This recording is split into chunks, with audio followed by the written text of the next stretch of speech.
What's up guys, it's Twiggus Trades back with another video, and today I'm going to be giving a Gamesquare update. So if you haven't seen it yet, they just did a presentation at the IXS Alpha Winter Best Ideas virtual conference. They showcased their company to larger investors, which is that exposure that they've been needing all along to get the stock where it needs to be. So today I'm going to talk a little bit about what he said in the call, and then I'll give you the big developments that happened, because there was some new stuff that did go on, and I'm sure you guys are going to want to hear those updates. I'll leave a link to the presentation in the description. I highly recommend that you check it out. Now remember, if you enjoyed this video, make sure to subscribe and like, because I have tons more content like this on the way. And without further ado, let's get into the updates. He started off the presentation by giving a basic overview of what the company does and how they are a differentiator in the space. I've talked about that in some of my past videos. I'm going to be coming up with a detailed video soon. Subscribe if you want to see that. But they are a really good differentiator in the space, and they're completely unique with their end-to-end services. He had some good visuals with it as well. Again, highly recommend you check it out, because the presentation does explain those companies pretty well. Although he doesn't walk you through it, you can pick up some information on there.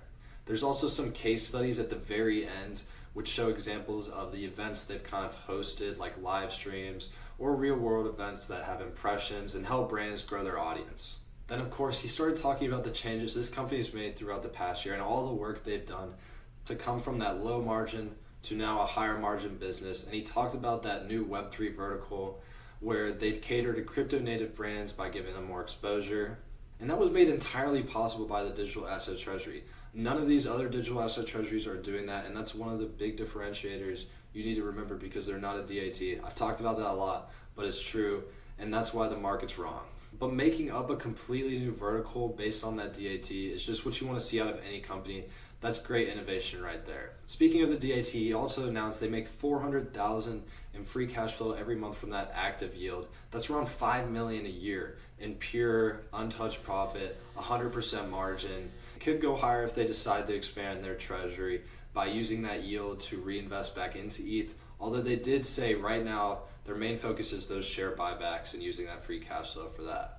He did say they aren't going to buy more Ethereum right now. They're not going to go out and issue bonds or take on debt just to buy more Ethereum, because right now they pay no interest because they have no debt outstanding, and that's going to really help their net margin as they start to become a profitable company. Now, of course, they do maintain that bullish outlook on Ethereum, but they're just comfortable where they sit now, and I have no complaint on that. I mentioned this on my video on the Q3 update. He did give kind of that unofficial guidance of 90 million in revenue, and he did reiterate that today. He said 25% growth on the annualized pro forma guidance, which is 90 million.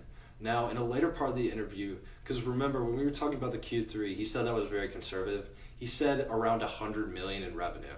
So that's kind of where I'm going to focus. But again, all the valuation estimates I've made so far are based on that 90 million, and that still gets you around $2. So if you get 100, even better. But remember, that's unofficial. The guidance will come out with the next earnings report. Now, you might remember Gamesquare does own NFTs as a kind of diversification method for their digital asset treasury. And right now they have 8 CryptoPunks worth around $7 million, and they target 6 to 10% yield on that through stablecoins. It's a smaller part of their overall strategy, but they did say they had offers on some of those NFTs. So if one of those were to be sold for some quick cash, I would imagine that would go straight into buybacks, no question about it. And speaking of shareholder buybacks, they did say they would continue being aggressive, so I would expect some news on that soon.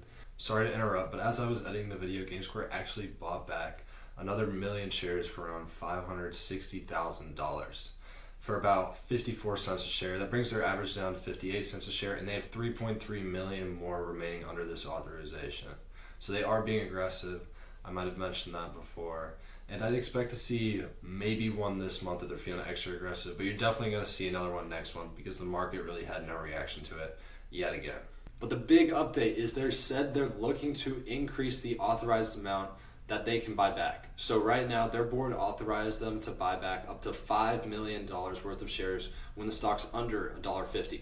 Right now it's around 55 cents. And so far they bought around 2 million shares, and they've only used $1 million out of that $5 million they're allowed to actually use. So this is a sign they could be coming really aggressive shortly on these share buybacks, maybe max out this authorization, and when they get that increase, they can buy back even more. But a fun fact I want to share with you is that right now, since the stock is directly tied to Ethereum, they could sell all that Ethereum, buy back every single share, have plenty of cash and assets left over like altcoins, NFTs, of course, cash. And then they have the cash flows from the operating business. So it's kind of crazy when you think about it. I don't know if I found a company like that where you could just buy back all the shares and the company would be perfectly fine. I think that's a big indicator of how undervalued the stock really is. Again, the play is the operating business isn't priced in, and the operating business is fantastic. They give above market yields on the DAT as well. I have tons of videos talking about that. If you haven't seen it, you need to go check it out. I'm also going to be coming out with a video again about each of those operating businesses and what they do, because they've done a great job this past year with getting those in order. Alright, that's going to be all for today's video. It's just a little update about what's going on with Gamesquare. Kind of short, but I want to make sure you guys are well informed about what's going on. I'm going to be posting a lot of content on this stock and some others, as well as just some general finance stuff. So if you want to see more content like that, make sure to subscribe and leave a like on the video if you enjoyed it. Again, if you want to see the presentation, I highly recommend that you do. Check it out, the link's in the description. There's some other links in the description, my LinkedIn, you can connect with me there. You can check out my website where I have all my top picks and some of my research. And make sure to follow my X because I'll be posting updates on there about all my videos and research.